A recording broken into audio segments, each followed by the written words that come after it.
मामला ये PID number ये पीआईडी है, ये दे रखी है नंबर, ये फर्जी पीआईडी बनी हुई है। ये पीआईडी है 3CNKK 827। हाँ, ये फर्जी पीआईडी बनी हुई है। इस पीआईडी, ये जमीन हमारी है, हमारा हाईकोर्ट में मुकदमा है कमेटी के साथ, ठीक है। इसमें ये बंदा जिन्होंने इसके नाम फर्जी आईडी बनाई है, इसी बंदा ये केस हार रहा है। ये केस की मेरे पास कॉपी भी है। ये केस हार रहा है, 4 लाख रुपए दे करके इन्होंने ये फर्जी पीआईडी बनवाई है, ठीक है। तो हम कहाँ रोएं, कहाँ जाएं? अब तो एक ही रास्ता पड़ा है कि इस कमेटी के ताला लगाओ और इसको इनको बाहर भगाओ। कमेटी को ताला लगाओ, उनको बाहर भगाओ। क्या कहना चाहेंगे कामरेड साहब? ऐसा है जी, देखो ताला तो ठीक है, कानून साहब ने दूसरे ना कर दिया, ताला तो कर नहीं लगा सकते हैं हम। जो जिस तरह की MC साहब ने भी बताया है, चेयरमैन साहब मदन जी ने भी बताया है, ये भारी इरेगुलरिटीज़ हैं और ट्रांसपेरेंट ढंग से पारदर्शी तरीके से कमेटी की जाए। ये तो लोगों की जो समस्या है, चाहे वो पार्कों का सवाल है, सफाई नहीं है, पानी की व्यवस्था नहीं है, चाहे वो कॉलोनियों का सवाल है, शहर का सवाल है, लोगों को जन आंदोलन करके ही उनको बाध्य करना पड़ेगा और चुनाव उनको आउट करना पड़ेगा। अगर दोबारा से ऐसे लोग चुन के आगे तो ये कमेटी कभी सुधर नहीं सकती। ये भ्रष्टाचार का अड्डा ही। तो लोगों की पहचान कैसे करेगी ये ईमानदार है? देखो रिकॉर्ड तो पता लग जाता है, मतलब किसका किसने नहीं पता। मैं बैंक में नौकरी करी, 2 साल सीनियर मैनेजर रहा। अगर मैं पैसे लेता रहा हूँ और भ्रष्टाचार करता रहा हूँ तो MLA बनने के बाद भ्रष्टाचार नहीं करूँगा। तो रिकॉर्ड तो सबका है, ऐसी बात नहीं है। आप मेरा पता कर लीजिए, मैंने अगर रिश्वत ली है तो मेरे को, मैं जरूर MLA बन के जो बेईमानी करूँगा, भ्रष्टाचार करूँगा। अगर बैंक में भ्रष्टाचार किया, यही सार्वजनिक जीवन का है। सार्वजनिक जीवन में दुर्भाग्य हमारा यही है कि जो आदमी नकारे हैं और लोगों के प्रति कोई उत्तरदायित्व तो नहीं समझते, अपनी जिम्मेवारी नहीं समझते, संवेदनशीलता नहीं है, और उनको बार बार बनाए जाओ तो फिर वो जो कहाँ से मतलब जो है समाधान होगा। तो ये तो कमिटमेंट हो जनता के प्रति जवाबदेही हो, ट्रांसपेरेंट कार्य प्रणाली रखें, ऐसे जनप्रतिनिधि बनेंगे तभी समाधान इसका होगा। हाँ जी चेयरमैन साहब, क्या कहना चाहेंगे? समाधान तब होगा जब ईमानदार जनप्रतिनिधि सामने आएंगे। ये तो कामरेड साहब ने सही कहा है, जनप्रतिनिधि ईमानदार होगा तो कार्य भी साफ सुथरे होंगे। तो बेईमान होंगे तो उनको बेईमाना करना पड़ेगा। पिछले 15 साल का अगर इनका रिकॉर्ड देखा जाए, जो ये मकान बने थे 2,80,000 रुपये के, इनमें सब पार्षदों ने सबने मिली भगत करके 25,000, 50,000 रुपये लोगों से लेके मकान बनवाए थे। यानी प्रधानमंत्री आवास योजना में बहुत बड़ा घालमेल हुआ, ये कहना चाहेंगे? ये गड़िया सड़क देखोगे आप, इनमें भी बहुत बड़ा घोटाला था। अगर इनकी जांच की जाए, सारा मुझे तो पता है इनका सारा। तो इनकी जांच कौन करेगा जी? कब होगी जांच? कैसे होगी जांच? जांच होगी नहीं, जांच तो सरकार बदलेगी जब कभी हो सकती है, सरकार रहेगी तभी करेगी। सरकार बदलेगी तो होगी जांच, क्या कहना चाहेंगे सर? बिल्कुल, जब जो बड़ा अधिकारी जिसके हाथ में नेतृत्व की कमान है, अगर वही भ्रष्टाचारी है तो नीचे वाले तो भ्रष्टाचार करेंगे ही करेंगे। अगर मान लो यहाँ का DC भ्रष्टाचारी है तो DC ऑफिस में जितने कर्मचारी बैठे सारे भ्रष्टाचारी होंगे। इसी तरह अगर यहाँ प्रधान अगर भ्रष्टाचारी है तो सारे के सारे कमेटी वाले भ्रष्टाचारी होगी। यही हाल हो रहा है पिछले 15 सालों से। सरकार से जब से आई है जीरो टॉलरेंस की बात करती है, अभी भ्रष्टाचार जीरो है, लेकिन हर रोज कहीं ना कहीं भ्रष्टाचार उजागर होते हैं। हम भिवानी में बैठे हैं, भिवानी में भी आप देख रहे हैं, क्या कहना चाहेंगे? आखिर ऐसा भाषण की सुनी होती है।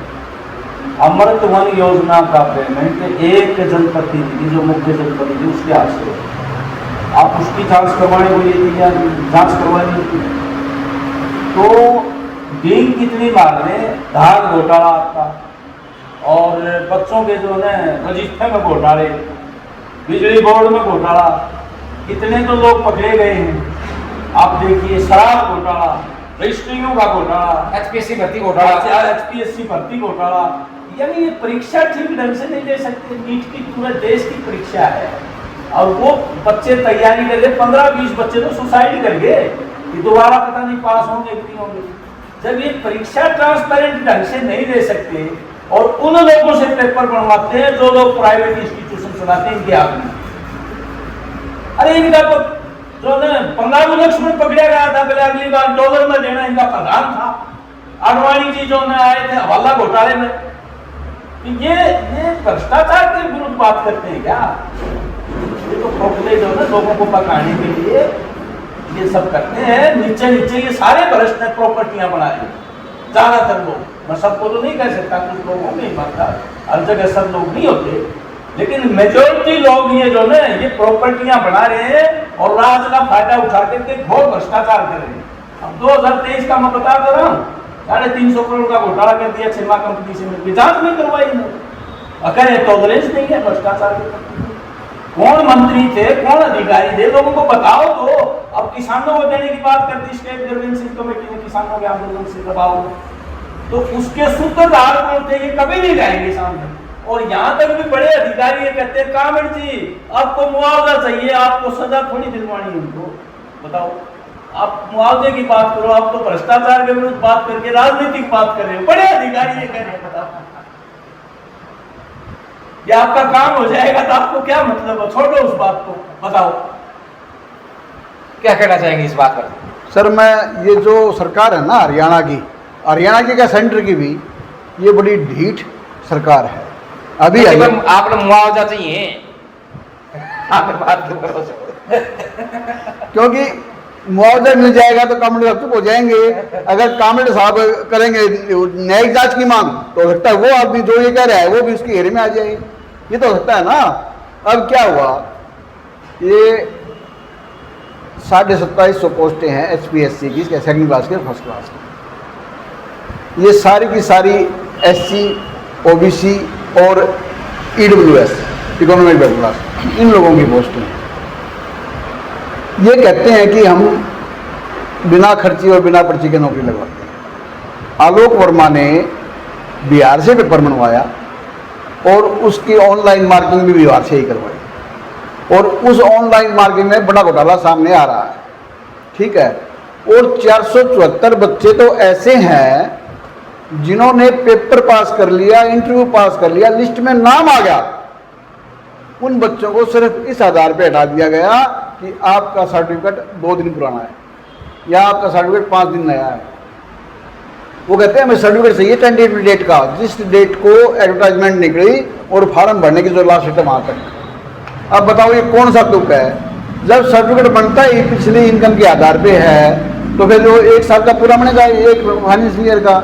लेकिन इन्होंने नौकरियां देनी नहीं, बेईमान ना करना है, बाहर के आदमी RSS के भरने हैं, उनसे पैसे लेने हैं, अपने आदमी यहाँ पर बिठाने हैं, इनका और कोई काम नहीं। और ये आलोक वर्मा पता है क्या कहता है कि हमने OBC को तो उड़ा दिया। 5 बार ये बात कही है कि हमने OBC को उड़ा दिया। मैं कहता हूँ आलोक वर्मा जी, OBC तो शायद ना भी उड़े, लेकिन आपको हम जरूर उड़ा देंगे। आप यहाँ से भागते हुए नजर आओगे।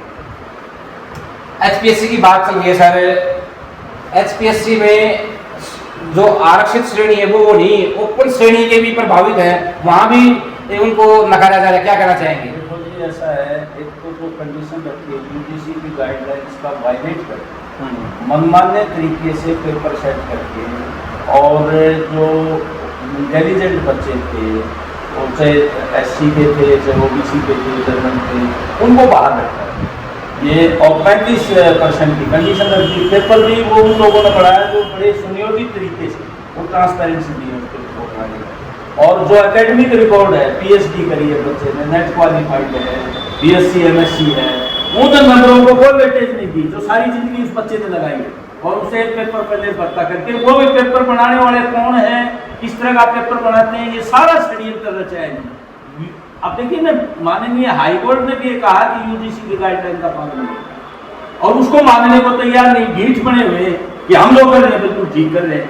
यानी मतलब वो एक कहावत है ना कि मतलब अपने भ्रष्टाचार तो दिखते नहीं, विपक्ष पर ईडी के छापे डलवा रहे हैं, मेरा सारे बेईमान है विपक्ष वाले, ये ईमानदार है राज करने वाले, और कोई मतलब बेईमान है सारे। मतलब है बहुत तानाशाही चल रही है, मनमाने तरीके से सरकारी एजेंसियों का इस्तेमाल कर रहे हैं, कॉर्पोरेट का पैसा इनका हाथ लग गया, बड़ी बड़ी कंपनियों का उनके हाथ में फैसले कर रहे हैं, देश उनको सौंप रहे हैं, जितने महकमे हैं प्राइवेट जितने साधन है सब उनको सौंप रहे हैं। तो ये तो दाव लग गया जिनका। अब लोग अगर नहीं तैयार होंगे तो ये ना एससी के, ना बैकवर्ड के, ना जनरल के, किसी के नहीं है। और विशेषकर जिनके नाम पर वोट लिए उनके तो घोर विरोधी है ये। आप ये देखिए मंडल आयोग लागू करे, हमें मालूम है ये कहाँ थे, तो सरकार को ही गया दिया था, आज ये कैसी बढ़ रही है। चलो पुरानी बातें ये याद नहीं लोगों को, हमको तो याद है ना कि मंडल आयोग लागू ना हो जाए, इसलिए वीपी सिंह की सरकार को कमंडल चला के मंदिर का नाम लेकर उसको गिरा दिया।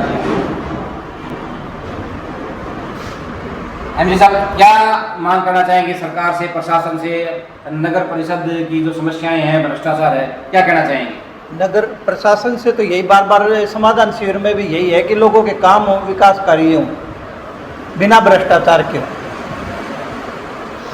यही प्रशासन से मांग है और यही हम चाहते हैं कि शहर का ज़्यादा से ज़्यादा विकास और इस पिछड़े एरिया का जरूर विकास हो।